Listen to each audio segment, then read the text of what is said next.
Hello mga ka-super, welcome again to my vlog. And so for today's video nga pala mga ka-super, samahan nyo ako at nandito ako sa ospital. Ako ay nagpa-pap smear and then nagpa-test na din ako ng aking urine dahil ako ay inaatake na naman ng UTI. Palaging masakit ang aking balakang. Ayan, soft drinks pa more. Ang hilig ko kasi sa coffee. So mali pala ako ng napilahan mga ka-super. So dapat pala dito ako magpipila. Ayan, sa laboratory approval. At ito na nga mga ka-super at nakakuha na tayo ng mahiwagang lagayan ng ihi lang naman. Chariret.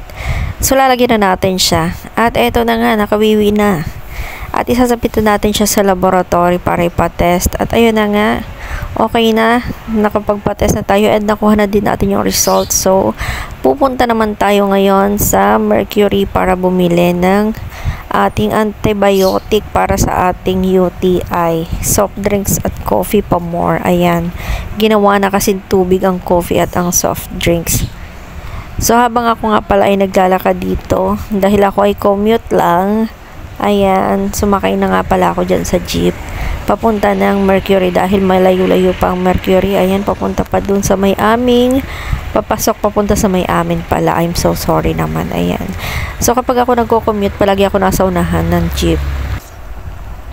At ito na nga, nandito na tayo sa loob ng Mercury Drugs. At habang ako ay naghihintay sa aking binili na gamot, so nag-iikot-ikot muna tayo dito guys nang mabibili pa na iba. Baka may magustuhan na naman tayo. Ayan, so naghahanap ako dito ngayon ng nail polish na pwede natin ipanlagay sa ating kuko. At ayun na nga guys, habang ako ay nag-iikot-ikot dahil matagal pa ang aking gamot, mag-iintay pa ng ilang minuto bago makuha ang binibiling gamot. At ito na nga, nakita ko na, nandito na ako sa mga panglinis ng kuko at mga pang cutex. Ayan, so tumitingin-tingin muna tayo ng magandang kulay ng cutex dahil para naman may maiba sa ating cutex. Ayan, ang ganda naman ang kulay ng mga panlinis ng kuko dito. Talaga naman yung kanilang Mertiolet ay tignan nyo naman, talaga naman pak na pak ang kulay orange.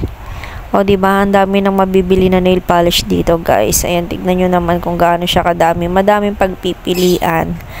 So gusto ko talaga dito pupunta lagi kasi madami dito mga panlagay sa kuko.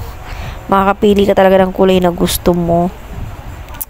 At ayun na nga, mukhang malapit na. Ito na nga, nakuha ko na ang aking binili at ang sukli na 50 pesos. Ayan, so dito naman tayo ngayon sa bilihan ng mga pasalubong dahil ito ang favorite ko. Ayan, ang buto ng pakwan, palagi ko talagang binibilihan guys. Habang ako ay nanonood ng TV, nakakaubos ako ng isang balot talaga niyan. So dito nga pala yan, papasok sa may amin. Ayan, madami kang mabibili ng mga pampasalubong sa mga makukulit na anak. Ayan, at ito nga pala ang OPAP na talaga ng mga favorite ko at ang marshmallow na favorite ng isang batang makulit. So mag-ikot pa tayo guys dito dahil madami dito pagpipilian na masasarap na pagkain, mga kutkutin at kung ano-ano pa. Ayan, so tingnan nyo naman, ang sasarap na mga pagkain dito at mura lang siya guys. Perfecto para sa mga nagtitinda, mga pantinda to eh. Ayan, kung gusto nyo, i-repack nyo na lang para kahit mapaano. Ayan, matagkukunti para sa mga bata. Tagda 2 piso, mga tagda 5 piso, mga hatiin nyo lang talaga siya.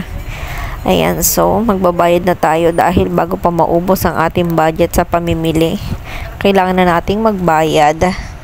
At meron pa nga pala akong nakita. Ayan, ang mango flavor na OPAP. Isa sa mga favorite ko yun guys dahil talaga namang ang sarap niyang kutkutin habang nanonood ng TV. Ayan, diba, ang dami ko na namang nabili at nadampot. So nabitin dun sa isa, kailangan natin dalawahin at baka kulangin. Ayan, so alam nyo ba guys, nauubos ko talaga siya dahil ang sarap yan kutkutin kahit yan ay napakatigas. Ako lang naman talaga ang kumakain yan dito sa amin kasi ayaw naman ng mga anak ko yan at ng asawa ko dahil matigas daw. So bayaran na natin siya dahil tayo ay pauwi na. Medyo late na din ako nakauwi kasi medyo natagalan tayo sa hospital dahil ang haba ng pila at matagal din dumating ang doktor. Ayan, ang dami pang pahabol, diba? Kasi ang dami ko pang nakikita ng mga gusto ko din kainin, yung mga makapuno at kung ano-ano pang mga pagkain dyan. Ayun lang guys, thank you so much for watching. Bye-bye!